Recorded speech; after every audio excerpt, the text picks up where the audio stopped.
안녕하십니까. 오늘 고린도후서 11장 1절부터 6절에 있는 말씀입니다.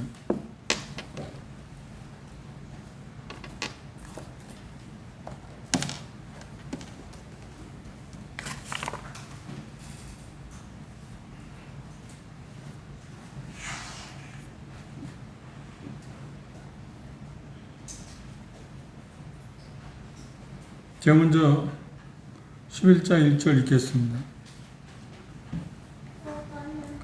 원컨대 너희는 나의 좀 어리석은 것을 용납하라. 청컨대 나를 용납하라. 내가 하나님의 열심으로 너희를 위하여 열심을 내노니 내가 너희를 정결한 손으로 한 남편인 그리스도께 드리려고 중요하리로라.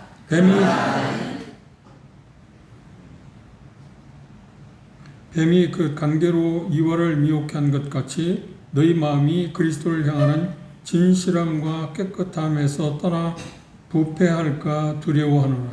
만일 누가 가서 우리가 전파하지 아니한 다른 예수를 전파하거나 혹은 너희가 받지 아니한 다른 영을 받게 하거나 혹은 너희가 받지 아니한 다른 복음을 받게 할 때에는 너희가 잘 용납하는구나. 내가 지극히 큰 사도들보다 부족한 것이 조금도 없는 줄을 생각하노라. 내가 비록 나에는 부족하나 지식에는 그렇지 아니하니 이것을 우리가 모든 사람 가운데서 모든 일로 너희에게 나타내노라. 예, 감사합니다.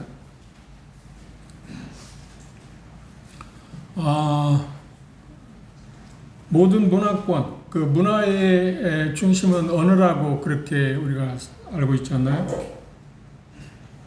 그러니까 모든 그 문화권에서 자기들 각자 사용하는 언어들이 있는데 그 언어들 가운데 가장 혐오스러운 단어가 있다면 어떤 걸까요? 그 배신자라고 하는 말입니다. 배신자. 그런데 그 반대되는 말은 뭘까요? 배신자의 반대되는 말은 뭘까요? 충성, 신실함.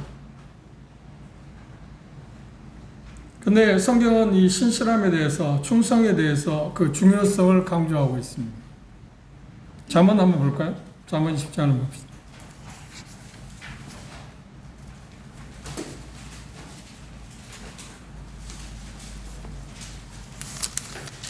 20장 6절입니다.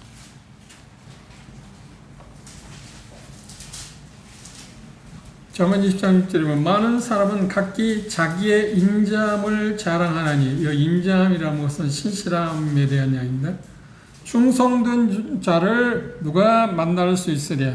세번역 성경은 이걸 뭐라고 번역해 놓았냐면, 스스로 성실하다고 말하는 사람은 많은데 누가 참으로 믿을 만한 사람을 만날 수 있느냐 라고 세번역은 그렇게 번역했습니다. 인간 관계에서 배신하는 것은 대단히 치졸한 일입니다. 가장 사람으로서 해서는 안 될 일입니다. 성경 역사를 아는 사람들은 그 배신자 하면 곧잘 떠오르는 사람이 누굴까요? 그렇습니다. 가룟 유다. 참 가룟 유다는 자기가 멸망받았다는 것도 그렇지만 두고두고 지금 2000년 동안 성경 읽는 사람들에게 배신자라고는 낙인이 찍힌 사람으로 인류 역사에 최고의 오점을 남긴 사람으로 남아 있습니다.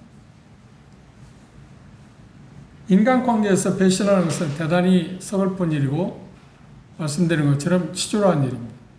가장 사람으로서는 해서는 안 될 일입니다. 그런데 하나님을 향해서 배신하는 것, 배신한다고 하는 말은 성실하지 못한 것, 충성스럽지 못한, 신실하지 못한 것, 그것은 인간 관계에 있어서나 또 대의를 향한 것, 그보다 훨씬 더 중요합니다. 그런데 이 본문에서 바울 사도만큼 신실한, 충성된 사람은 우리가 찾아볼 수 없습니다. 그런데 바울 사도는 자기 자신에 대해서 변호하고 있는 것은 12장 19절을 보시면 이렇게 표현했습니다.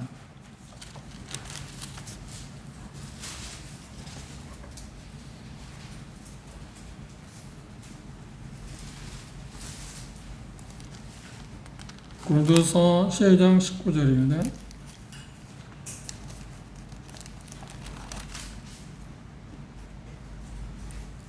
이때까지 우리가 우리를 너희에게 변명하는 줄로 생각하는구나. 우리가 그리스도 안에서 하나님 앞에 말하노라.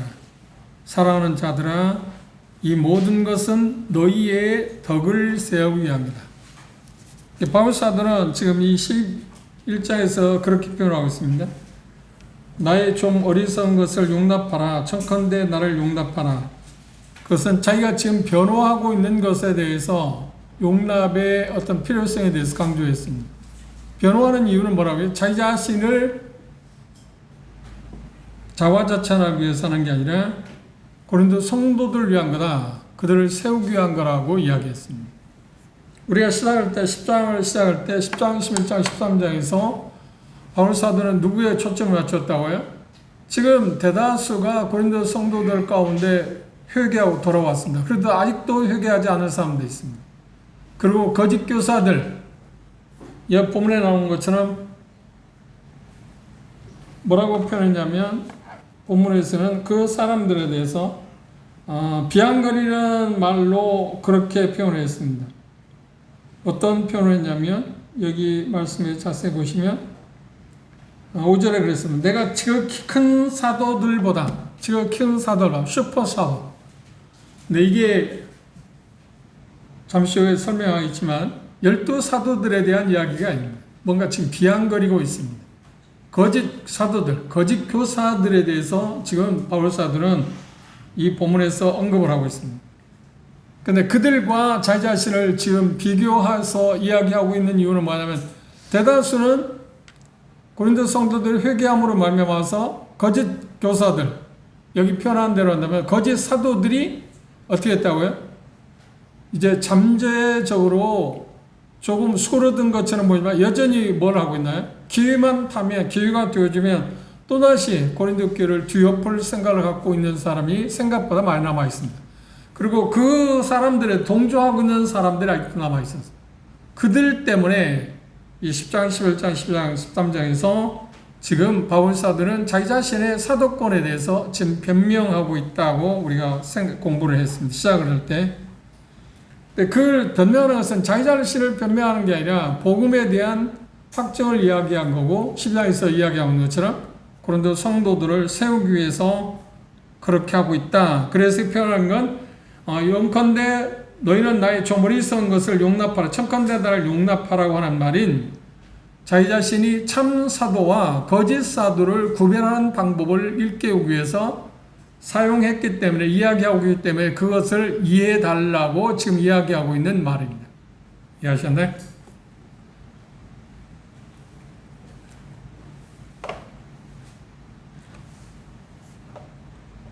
이 말씀에 주목해 봐야 할 게 어떤 거냐면 고린도 성도들이 아직도 그들 가운데 회개했지만 여전히 뭔가 지금 부족한 게 있었습니다. 뭔가 빠뜨리고 있는 게 있었다.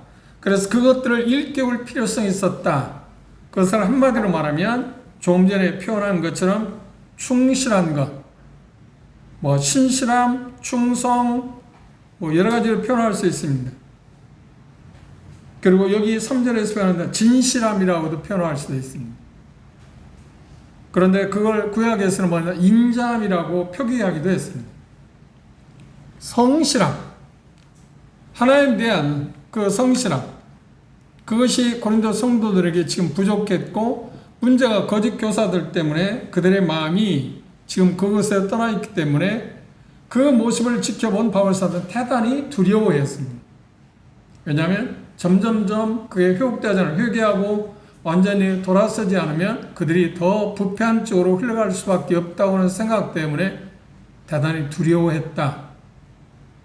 참 이런 모습을 보면 바울 사도는 참 고린도 성도들을 사랑한 사람이다. 참 성도들을 사랑한 사람. 동기는 무엇인가요?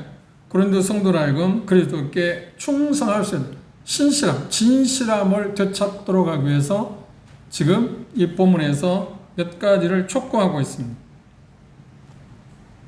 첫 번째, 고린도 교회에 문제가 있었는데 이 말씀에 보면 어떤 거냐면 하나님에 대한 불성실이 나와 있습니다. 일종의 강하게 말하면 하나님에 대한 어떤 배신하고 있다. 하나님을 지금 배신하고 있다고 하는 이야기를 하고 있습니다. 11장 2절에 보시면 그렇게 표현했습니다. 내가 하나님의 열심으로 너희를 위하여 열심을 낸다. 하나님을 향한 열심. 그런데 이 말씀은 구약성경 하나님에 대해서 뭐라고 표현했냐면 자주 말하는 질투하는 하나님이라고 표현해요. 질투하는 하나님. 질투. 이게 긍정적인 이야기입니다. 진정 사랑하는 사람은 사랑하는 대상이 다른 쪽으로 갈 때 질투할 수 있습니다. 그 진정한 사람, 괜찮아. 그건 사랑이 아니겠죠. 하나님이 정말 사랑하는 사람들이 그 사랑의 대상이 자기에게서 다른 쪽으로 옮길 때 하나님 질투하신다. 그리고 그것 때문에 심판하기도 하십니다. 그런데 예수님께서 그런 마음을 갖고 있었던 것을 다윗이 사용한 것을 인용해서 이야기한 말씀이 있습니다. 요한복음 2장 보십시오.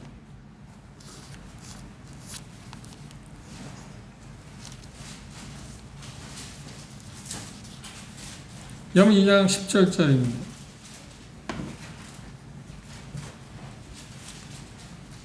제자들이 성경 말씀에 주의 전을 사모하는 열심히 나를 삼키리라 하는 것을 기억하더라. 다윗이 그렇게 고백한 것을 예수님께서 성전을 청결하는 모습을 보고 정말 예수님은 거룩한 것, 여기 표현하고 있는 것처럼 진실함과 깨끗함에서 벗어나는 모습을 또 볼 때 대단히 노여했다. 그런 모습을 보고 질투했다. 그래서 자기를 삼킬 만큼, 자기를 모든 걸 내줄 만큼 그런 부분에 대해서 두려워했고 그것들을 끊으려고 노력했다고 하는 얘기입니다. 그런데 바울사도 똑같은 마음이라. 그 마음을 지금 표현하고 있습니다. 그런데 그들이 문제가 뭐냐면 하나님에 대해서 불성실한 태도를 취했다. 진실함에서 떠났다. 이유가 뭘까요? 거짓 교사들이 미혹되었기 때문이었습니다. 그래서 하나님의 질투에서 촉발된 바울사도의 깊은 염려에 대해서 지금 이 말씀은 이야기하고 있습니다. 하나님을 위한 바울사도의 질투는 고린도 성도들이 변질된 것에 대한 의로운 분노였습니다. 그래서 여기 표현하고 있는 것처럼 대단히 두려워했다라고 표현하기도 했습니다. 그러니까 그들이 진실함과 깨끗함에서 돌아서기를 위해서 대단히 큰 열심을 갖고 있었다. 그리고 부정적인 쪽으로 흘러가게 될 때 대단히 두려워했다. 그러니까 바울사도는 이제 거룩한 하나님의 이름을 위해서 열심을 냈다고 표현하고 있습니다. 여러분이 기회가 있지만 다윗의 생애를 보면 골리앗이 이스라엘 백성들하고 사울 왕 때 이스라엘 백성을 향해서 전쟁을 시작할 때 뭐라고 하냐면 이스라엘 백성들에 대해서 대단히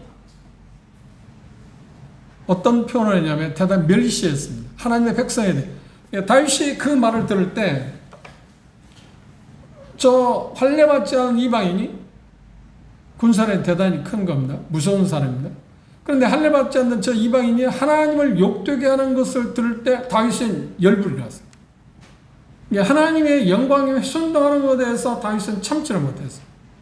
그래서 지금 다윗이 요한복음 우리가 예수님 말씀한 것처럼 하나님의 영을 사모하는 마음 때문에 자기 자신이 어떤 희생을 당하는지 알지라도 그것을 막아내야겠다는 마음을 다윗이 표현한 것을 예수님이 사용했잖아요. 인용이. 그걸 제자들이 생각했다 표현했습니다. 그런데 다윗도 똑같았다는 말이에요.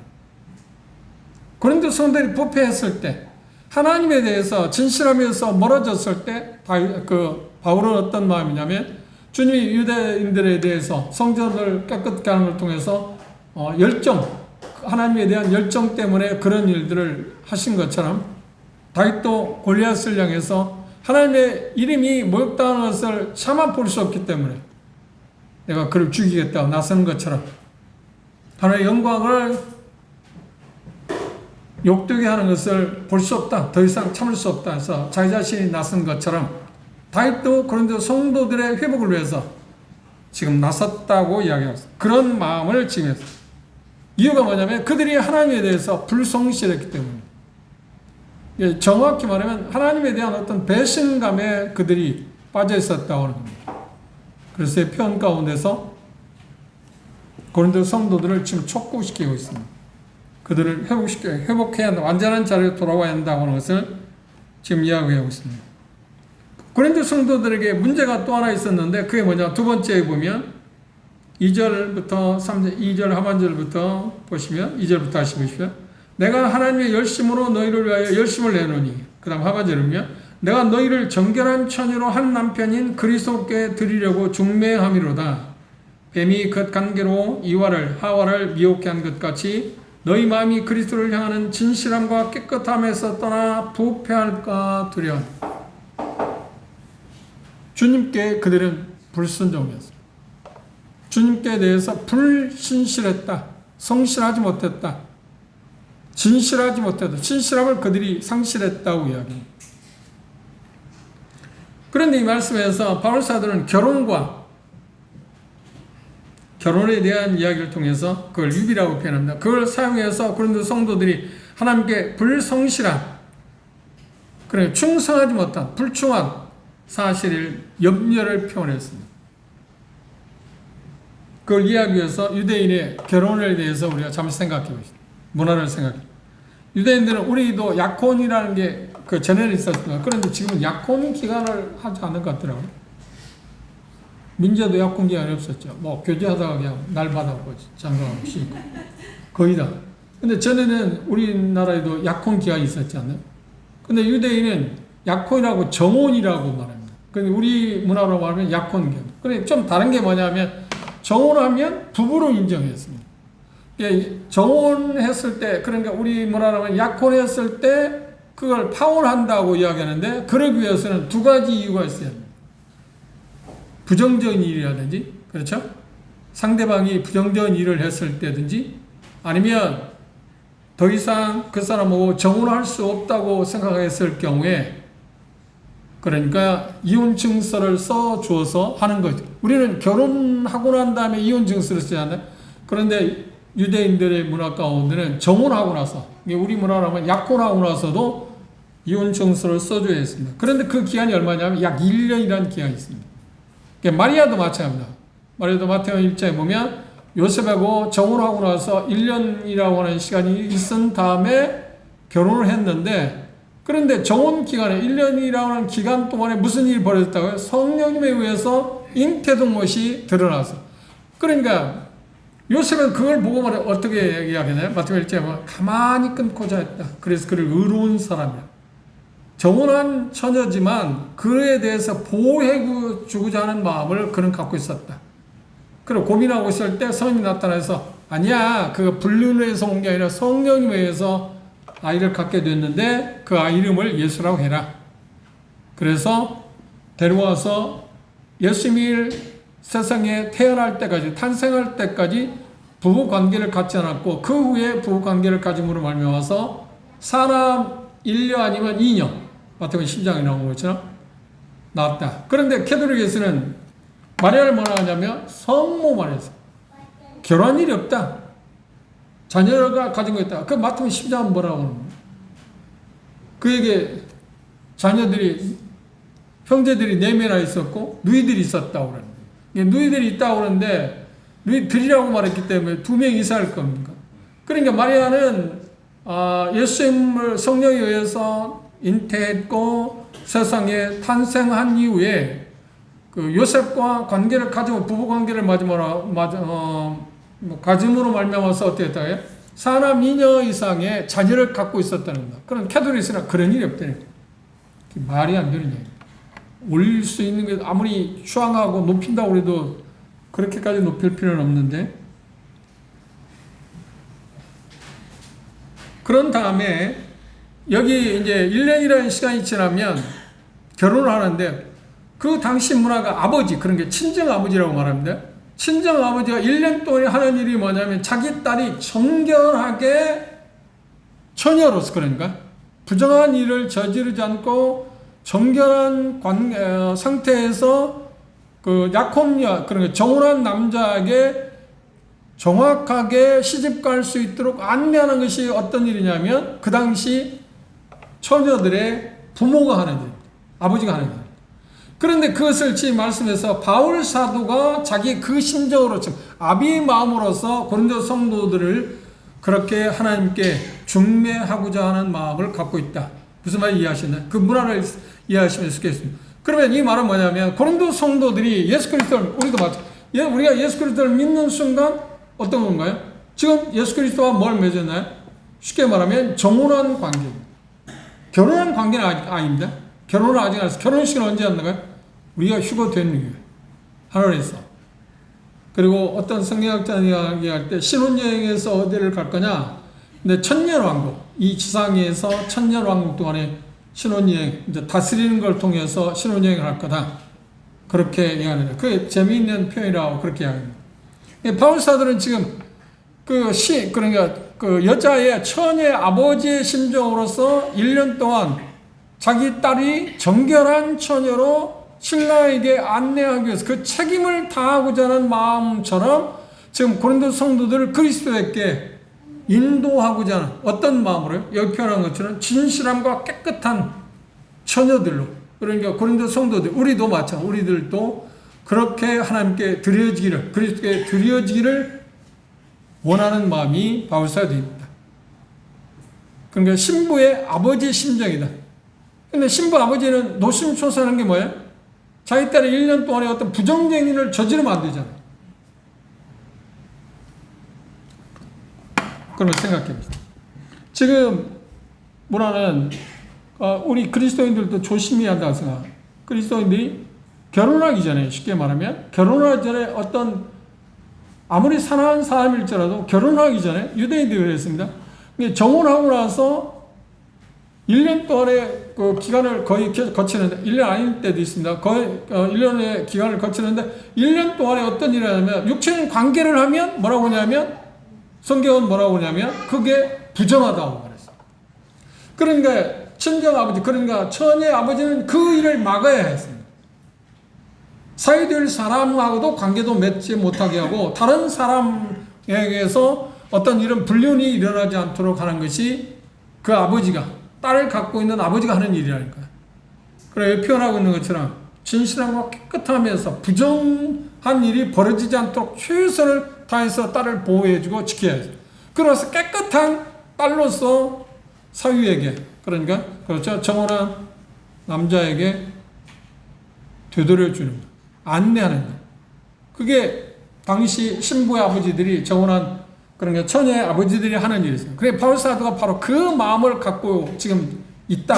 고린도 성도들을 거룩하고 여기 표현하고 있는 것처럼 진실함과 깨끗한 사람들로서, 형제 자매들로서 그리스도에게 드려지기를 원하는, 중매한다, 드려지기를 원한다고 생각하고 있어요. 그런 자세를 지금 취하고 있다. 그 문화를 이렇게 생각하시면 이 부분에서 좀 더 이해할 수 있다고 생각합니다. 그리고 나서 그게 끝나면 바로 이어서 뭘 한다고요? 1년이 지나면 결혼식을 합니다. 이렇게 해서 결혼할 때 딸을 약혼남에게, 정혼남에게, 정혼한 청년에게 정결한 처녀로 주는 것이 처녀의 아버지가 해야 할 가장 큰 일이었습니다. 바울 사도가 바로 그렇다. 자기도 지금 그 마음이다. 아비의 마음으로 고린도 성도들을 깨끗한 처녀로 하나님께 그리스도에 드려지기를 원한다 그랬습니다. 그래서 지금 여기 표현하고 있는 것처럼 이렇게 표현했습니다. 2절 다시 보십시오. 내가 하나님의 열심으로 너희를 위하여 열심을 내노니 내가 너희를 정결한 처녀로 한 남편 그리스도에게 드리려고 중매한다. 그러니까 깨끗하게 보존되기를 원한다. 그래서 깨끗한 처녀들로 그리스도에 드려지기를 원한다. 그런데 고린도 성도들은 지금 그게 문제가, 그러지 못했다는 거예요. 부정적이, 대단히 부정한 그런 성도들이었다고 이야기했습니다. 고린도전서 4장을 한번 보십시오.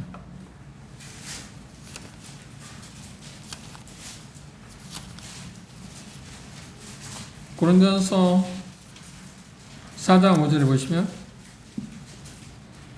그러므로 때가 이르기 전 곧 주께서 오시기까지 아무것도 판단하지 말라. 그가 어두움에 감춘 것들을 드러내고 마음의 뜻을 나타내시리니 그때 각 사람에게 하나님께로부터 칭찬이 있을 거다.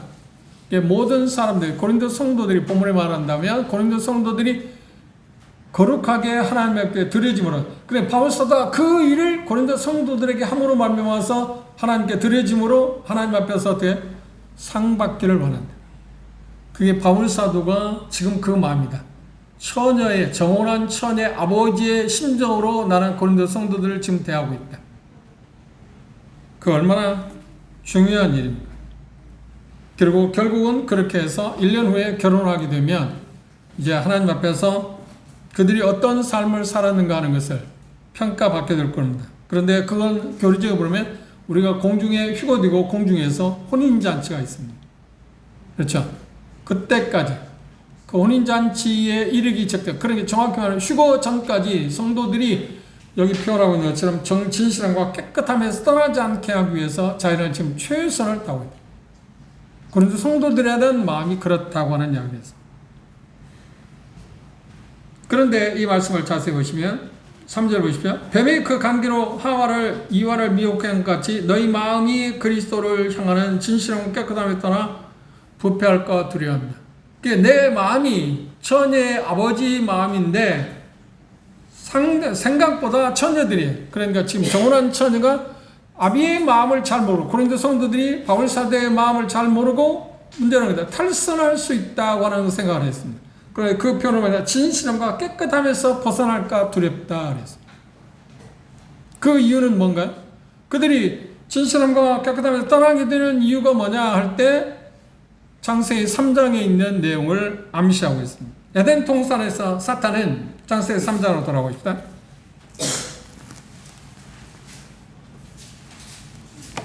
고린도 성도 똑같은 일을 지금 당하고 있습니다. 우리도 똑같습니다. 고린도 성도만 아니라 우리도 진실함과 부패하면서 떠나게 되는 이유가 뭐냐면 이런 똑같은 유형으로 이루어지고 있다는 것을 우리가 생각할 수 있습니다. 3장 1절 주목해 보시죠. 여호와 하나님이 지으신 들짐승 중에 뱀이 가장 간교하더라. 본문에 뱀이 나왔습니다. 사단입니다. 뱀이 여자에게 물어 가로되 하나님의 참으로 너희들어 동산 모든 나무의 실과를 먹지 말라 하시더냐. 하나님은 뭐라고 표현했나요? 선악과를 먹지 말라고 했지 동산 모든 나무를 언급한 일이 없습니다. 그러니까 모든 나무를 언급하면 자연스럽게 그 모든 에덴 동산에 있는 모든 나무 가운데 뭣도 들어가 있나요? 선악과 들어가 있어요. 처음에 딱 선악과를 먹지 말라 하더냐 하면 아담으로부터 들었기 때문에, 남편으로부터 들었기 때문에 그건 먹지 말라고 했습니다. 먹어서는 안 됩니다 했을 겁니다. 그런데 모든 나무의 실과를 먹지 말라 하는데 모든 나무는 다 먹도록 되어 있잖아요. 이게 모든 나무 가운데 뭣도 들어있나요? 선악과 들어있어요. 이 참 간교한 거. 그래서 간교하다고 그랬잖아요. 계계를 썼다고 얘기했잖아요. 이게 사단이 처음 하는 게 뭐냐면 이렇게 말해요. 사단의 질문은 뭔가요? 하나님의 명령에 대해서 의심하게 만듭니다. 하나님의 말씀에 대해서 의심하게 만듭니다. 이게 우리가 타락한 부패함과 진실함과 부패함에서 떠나게 되는 이유가 뭐냐면 하나님의 말씀에 대해서 의심하는 데서 시작합니다. 사단은 거짓 교사를 통해서 지금 고린도 성도들을 어떻게 하나요? 하나님의 말씀에 대해서 의심하게 만들기 시작했어요. 그래서 결국 떠났지 않나요? 두 번째, 사단의 계기는 뭔가요? 대놓고 이제, 그러니까 하와는 그 말을 듣자마자 어떻게 했냐면 하나님의 말씀에 대해서 의심하게 되니까 사단이 전해주는 정보가 사실이겠다고 받아들였습니다. 사실을 받아들였습니다. 그렇죠? 그걸 뭐라고 하냐면 미혹당했다. 미혹의 영, 그렇게 성경에 표현해요. 미혹당했다. 미혹당하면 어떻게? 하나님의 말씀에 대해서 잘 모르지 않나? 그래서 그대로 받아들였고, 그래서 결국은 뭐냐? 대놓고 하나님의 말씀의 진리를 부정하게 되었습니다. 3장 4절에 보시면 뭐라고 했나요? 이렇게 표현했습니다. 뱀이 여자에게 이르되 너희가 결코 뭐라고요? 결코 죽지 않는다. 하나님은 뭐라고 말씀하는데 그걸 먹는다는 정령 죽을 거다. 결코 꼭 죽는다. 그런데 이미 하와는 사단이 주는 정보를 그게 정확한 정보로 받아들였기 때문에 미혹을 받았기 때문에 이제 사단의 말을 이제 어떻게 진리로 받아들이기 시작했다는 말입니다. 세 번째 관계는 뭔가? 단계는 뭔가요? 사단은 자신의 거짓말을 뭐라고 했나요? 이제 드디어 적당한 자리에서 제시해 있습니다. 3장 4절에서 이야기해서 그렇게 죽지 않는다고 표현했을 뿐만 아니라 3장 5절을 주목해 보십시오. 너희가 그것을 먹는 날에는 뭐라고 했나요? 너희 눈이 밝아 하나님과 같이 되어 선을 알 세상에서 사단이 가장 두드러진 그러니까 천사들이 세 그룹으로 되어 있습니다. 그런데 제일 영예로운 그 천사장이 누구냐면 바로 루시퍼. 그 배반해가지고 이제 사탄이 됐지 않나요? 그가 꿈꾸는 것이 뭐였냐면 이사야 14장에 보면 하나님과 같이 되자. 하나님과 같이 되자. 인간의 그 가장 타락한 본성이 뭐냐면 하나님과 같이 되는 거예요. 그러니까 감히 대다수의 사람은 그런 용기가 없기 때문에 내가 하나님같이 되겠다는 말은 않지만 뭐라고 하냐? 신이 되겠다. 신이 되겠다. 신이 되겠다. 이 인간의 가장 극악한 죄악. 근데 우리 머리를 쳐들고 있는 우회를 바라보면 이북에 누가 지금 그걸 하고 있다고요? 그렇죠. 김정은이. 저 할아버지 아버지도 이제 제껴놓고 자기가 이제 무상화. 자기가 신이다. 자기 신. 그런데 우리가 생각할 때 도대체 받아들이기 어렵잖아요. 그런데 이북에서 탈북한 사람들 이야기 들으면서 어렸을 때부터 그렇게 하기 때문에 한국에 와서도 그런 현실을 보면 전혀 아닌데도 받아들이기 어렵답니다. 어렸을 때부터 계속 그렇게 받아들이고 살아왔기 때문에 그런 게 세뇌이 됐기 때문에 성경적으로 미혹당했기 때문에 그렇지. 김정은이 김일성에서 모든 것이 공급된다고 알고 있다. 남한에 왔어도 그게 아닌 걸 알면서도 그게 부정하기 어렵다. 그런데 사람마다 개인차가 있지만 어떤 사람은 10년이 가도 그걸 잊지를 잘 못한다. 그 무서운 이야기야. 무서운 이야기. 하나님 같은 그러니까 하와가 하나님 사단의 말을 듣고 미혹에 빠지니까 결국 어떻게 나도 하나님 같이 되겠다. 최고의 영광이 자리는 하나님같이 되는 것입니다. 그렇죠?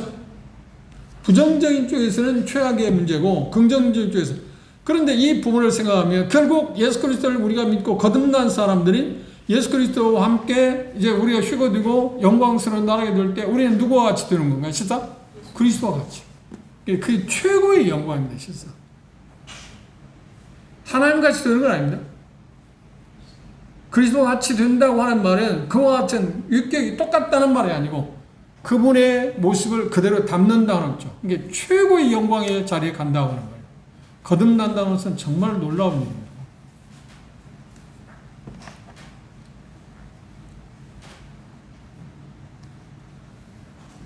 하나님처럼 될 수 있다고 생각했습니다.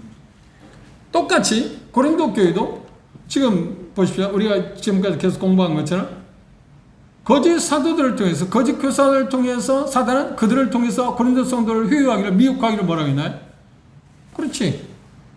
하나님에 대한 잘못된 인식을 갖고 그리스도에 대해서 마찬가지로 잠시 후에 나올 겁니다. 복음에 대해서도 성령님에 대해서 왜곡시키고 말았어요. 그래서 그는 어떤 면에서 보면 성공했다고 말할 수 있어요.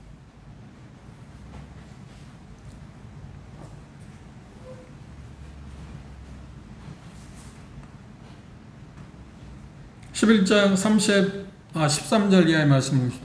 다음에 우리가 볼 것입니다.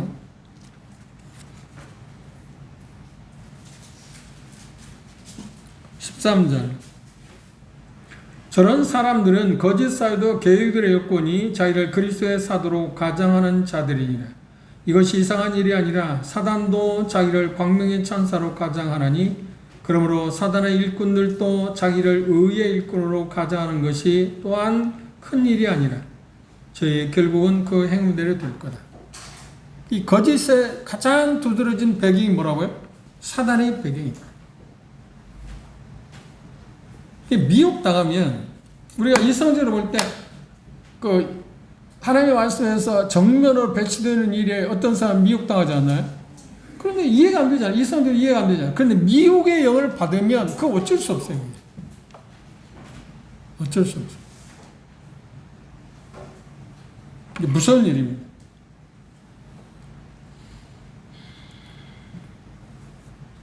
그리스도의 삶의 본질은 뭔가요? 우리의 삶의 본질은 뭔가요? 가장 중요한 건 뭔가요? 여기 표현한 것처럼 본문에서 말한 것처럼 진실함과 깨끗함에 있습니다. 그런데 사단은 계속 집요하게 진실함과 깨끗함에서 벗어나게 하려고 해요. 누구를 통해서? 사단이 거짓 교사들, 거짓 사도들을 통해서.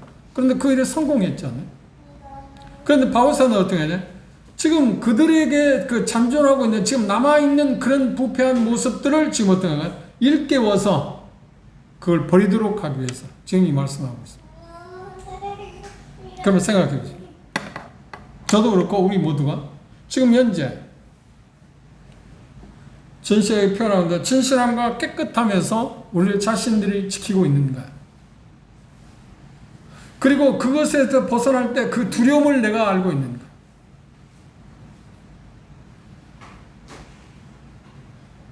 여러분도 그러겠지만 지금도 저는 종종 어떤 범죄의 어떤 유혹, 그러니까 유혹을 받게 될 때마다 어떤 생각을 하냐면 딱 그 생각이 들어요. 그때 때마다 훈련되어진 그런 부분이기도 합니다. 아직도 미숙하긴 합니다만 이건 정말 무서운 일이다. 이게 넘어갑니다.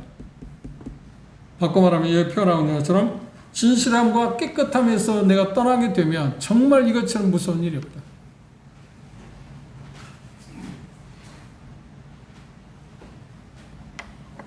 강하게 말하면 내가 죽음을 당할지도 모른다. 그래서 전신이 바짝 들어요.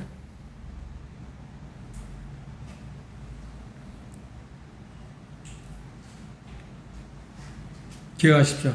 우리의 삶의 진정한 본질은 주님을 향하는 진실함과 깨끗함이라. 그런데 고린도 성도들은 그것에서 어떻게 했다? 벗어나고 있었다. 그래서 그리스도를 떠나서 그들은 어떻게 했나요? 사단이 주어지는 것처럼 의식, 어떤 행위, 이적 체험 그런 것들에 의해서 주의를 흐트러지게 했습니다. 오늘 성학이가 사회보면서 그런 이야기 했잖아요. 시선이 하나님께 멈추지 않으면 다른 것들로 우리들 자신들이 혼재되면 흐트러질 수밖에 없습니다. 그러면 자연스럽게 어떻게 해요? 여기 표현하고 있는 데서 진실함과 깨끗함에서 어떻게 떠나서 부패해질 수밖에 없습니다. 시선을 주님께 두는 것. 대단히 중요해요. 이게 시선을 주님께 둬야 한다고 두는 게 아니고 주님께 시선을 맞추기 위해서 어떻게 계속해서 하나님 말씀을 묵상해야 한다니까요. 그리고 하나님께 기도하고 도움을 요청해야 하잖아요. 그거 아니었으면 할 수 있는 방법이 없어요. 그 경건한 시간이 우리에게 그래서 중요한 거 아닙니까? 그런데 고린도 성도들은 그런 걸 제쳐놓고 어떤 일들, 행위들, 어떤 것들에 대해서 이적들, 고린도 교회에 그 수많은 이적들이 있었잖아요.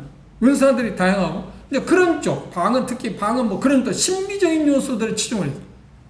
그러다 보니까 그리스도에서 그들은 점점점 시선이 멀어지고 결국은 여기 표현한 것처럼 진실함과 깨끗함에 떠나서 부패해졌다고 하는 거예요. 그걸 지금 일깨워주고 있습니다. 세 번째, 고린도 성도들의 문제가 뭐라고 해요? 11장 4절을 주목해 보십시오. 만일 누가 가서 우리의 전파하지 아니한 다른 예수를 전파하거나 혹 너희에 받지 아니한 다른 영을 받게 하거나 혹 너희에 받지 아니한 다른 복음을 전할 때는 받게 할 때는 너희가 잘 용납한다. 다시 말하면 복음에 대해서 불성실했습니다. 복음은 대단히 중요한 것입니다. 제가 이야기했잖아요. 하나님의 복음은 뭐라고 그랬나요? 많은 형제 자매들이 복음이라고 하면 예수 그리스도를 믿고 거듭나는 건 죄선 받는 거 그게 복음이라고요? 그건 복음의 어떤 한 부분이지. 복음이라고 하면서 농아서 1장 2절 말씀 그 아들에 관한 거잖아요. 그분이라니까요. 근데 복음이라는 말이 나올 때 항상 누구를 생각하라고 그랬나요? 예수님이라니까요. 예수님이 하는 어떤 부차적인 것, 부수적인 어떤 그건 아니라니까요. 근데 자꾸 우리는 그런 생각을 해요.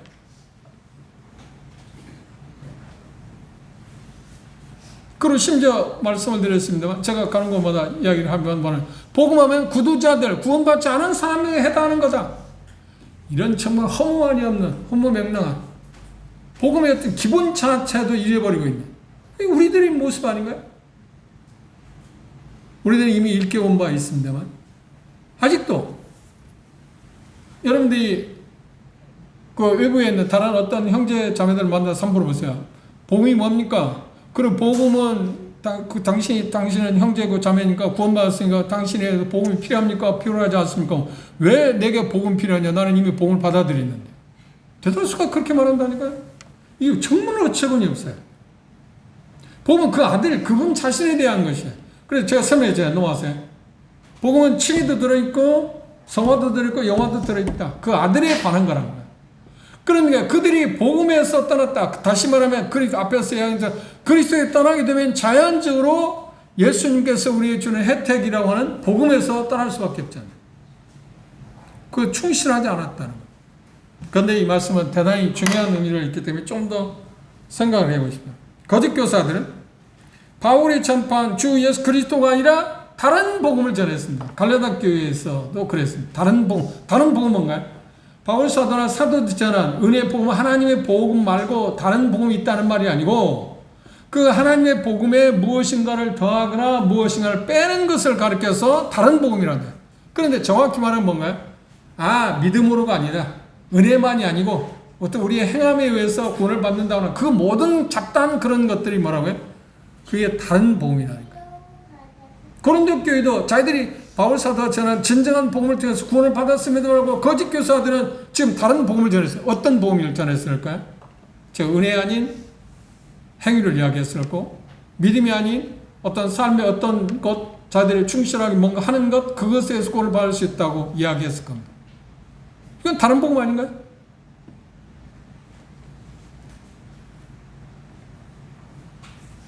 그리고 1세기에 이단자들이 있었는데 그것 가운데 빼놓을 수 없는 것이면 요한 사도는 말하는 요한 1세에 보면 예수 그리스도의 성육신, 육신의 몸을 입고 오신 분을 부정했습니다.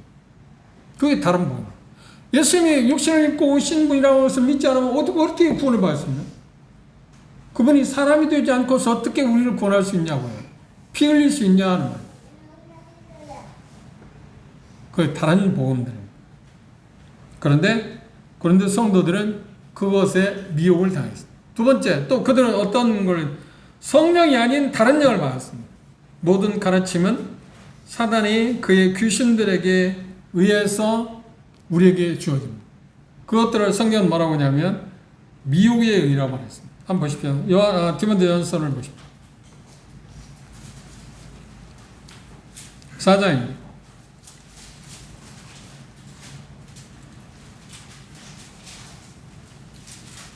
디모데전서 4장 그러나 성령이 밝게 말씀하시를 다른 영이라고 했습니다. 그런데 성령은 밝게 말씀하시를 후일에 어떤 사람들이 믿음에서 떠나 미혹해 하는 영과 귀신의 가르침을 쫓아가라. 이게 참 이상한 일이잖아요. 그런데 이게 고린도 교회는 그랬어요. 귀신의 영과 거짓된 가르침을 쫓아가라. 언제? 후일에 언젠가 그게 온다. 근데 지금 그게 만연하고 있잖아요. 다른 영. 미혹의 영입니다. 성령이 아니라 미혹의 영. 또 하나 그들에게 문제가 또 하나 있었습니다. 다른 복음 그렇죠?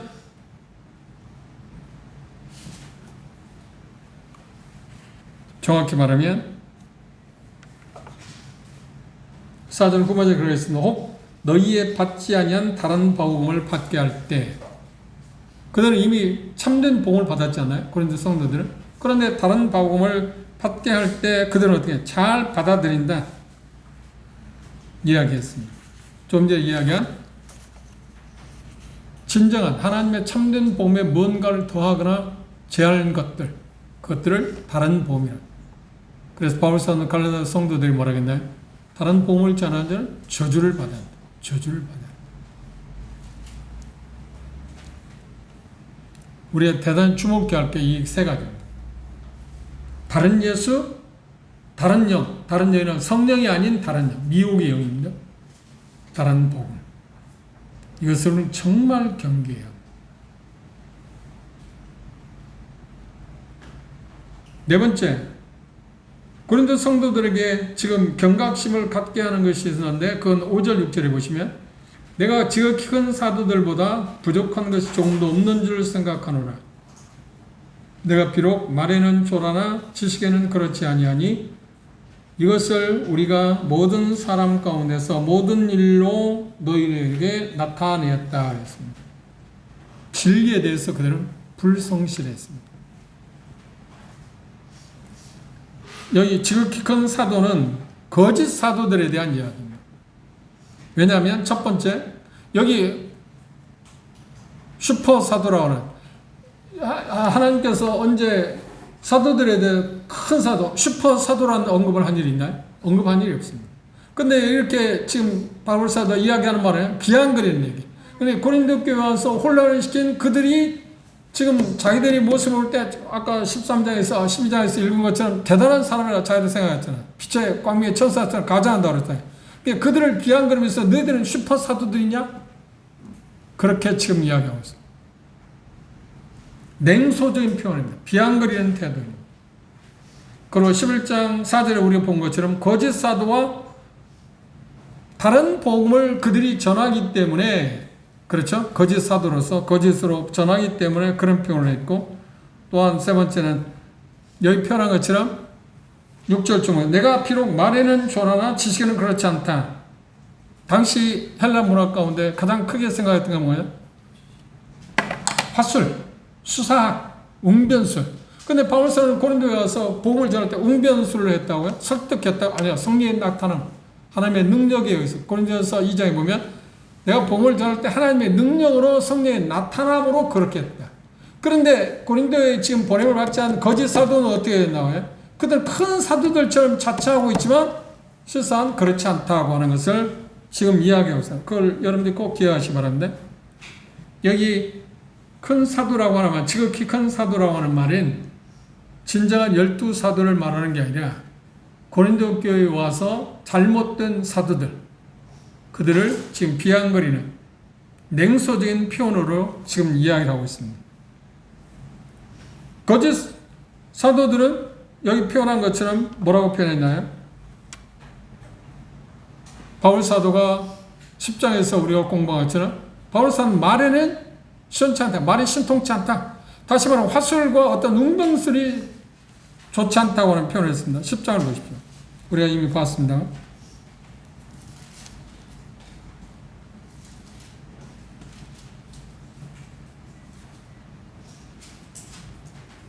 10장 1절에 너희를 대하여 대면하면 겸비하고 떠나 있으면 담대한 나 바울은 이제 그리스도의 온유와 관용으로 친히 너희를 권하고 또한 우리를 육체대로 행하는 자로 여기는 자들을 대하여 내가 담대히 대하려는 같이 너희와 함께 있을 때 나로 하여금 이 담대한 태로 대하지 않게 하기를 원한다 그랬습니다. 7절 주목해 보십시오. 너희는 의문 보는도다. 만일 사람이 자기가 그리스도에 속한 줄을 믿을진데 자기가 그리스도에 속한 것 같이 우리도 그러한 줄을 자기 속으로 생각해야 한다 그랬습니다.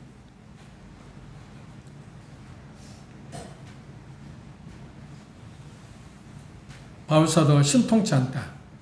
그의 편지는 강하지만 실질적으로 말인 웅변술이나 화술이 수사하게 있어서 대단히 자기들보다 훨씬 못하다고. 그러니까 정확히 말하면 거짓 사도들은 헬라 문화를 잘 받아들였기 때문에 화술에 능할 수 있었습니다. 그렇죠? 웅변술이 있었을 거고요. 수사하기 능할 수 있었습니다. 그러니까 말을 통해서 고린도 성도들을 어떻게 회유했다. 그런데 더 중요한 건 그것보다는 인간적인 면에서 그것보다는 그 배경에 누가 있었다고요? 사탄. 미혹의 영을 통해서. 마치 하와를 유혹한 것처럼 고린도 성도들, 거짓 사도들을 그렇게 유혹해냈다고 이야기하고 있습니다. 고린도서 2장을 한번 보십시오. 바울 사도가 그런 사람들에 비해서 자기는 어떻게 했는가를 이렇게 표기했습니다. 고린도서 2장 7절입니다.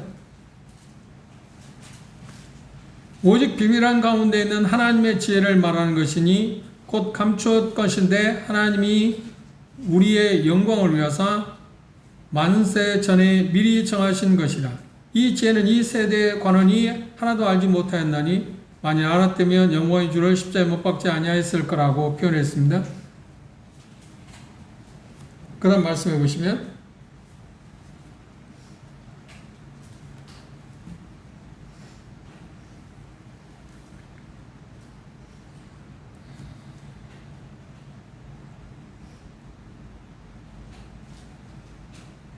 10절입니다. 오직 하나님의 성령으로 이것을 우리에게 보이셨다. 그리스도의 비밀, 그러니까 복음의 참다운 비밀을 성령으로 보이셨다. 13절 보십시오.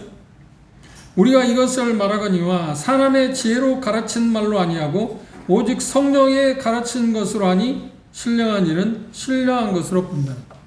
사람의 말, 화술, 수사학, 어떤 웅변수로 나눠 하지 않았다. 단지 성령의 가르치신 것에 의해서, 성령에 의해서 여러분에게 나는 복음을 전했다. 어떤 것을 가르쳤다고 이야기하고 있습니다.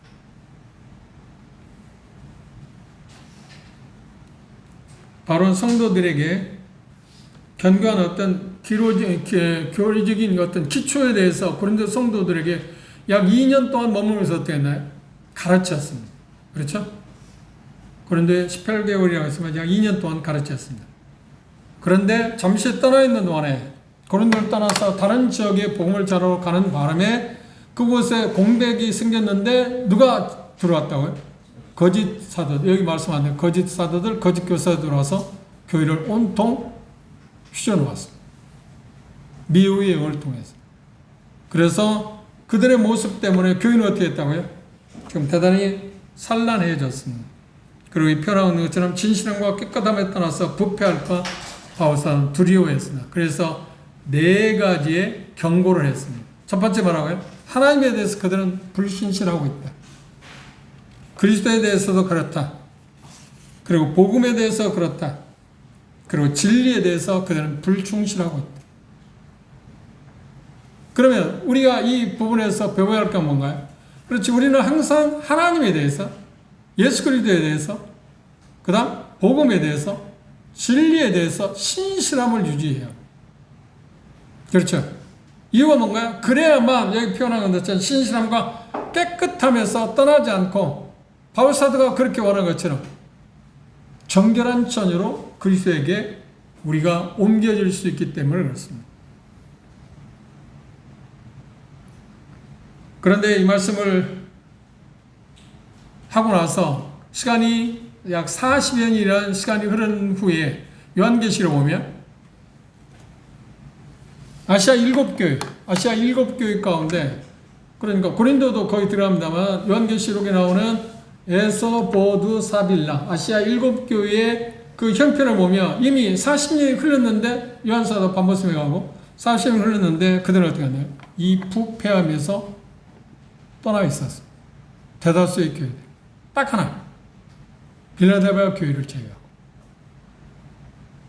그 중에 특이한 게 뭐냐면 한번 하나를 보시죠. 요한계시록 2장을 보시죠.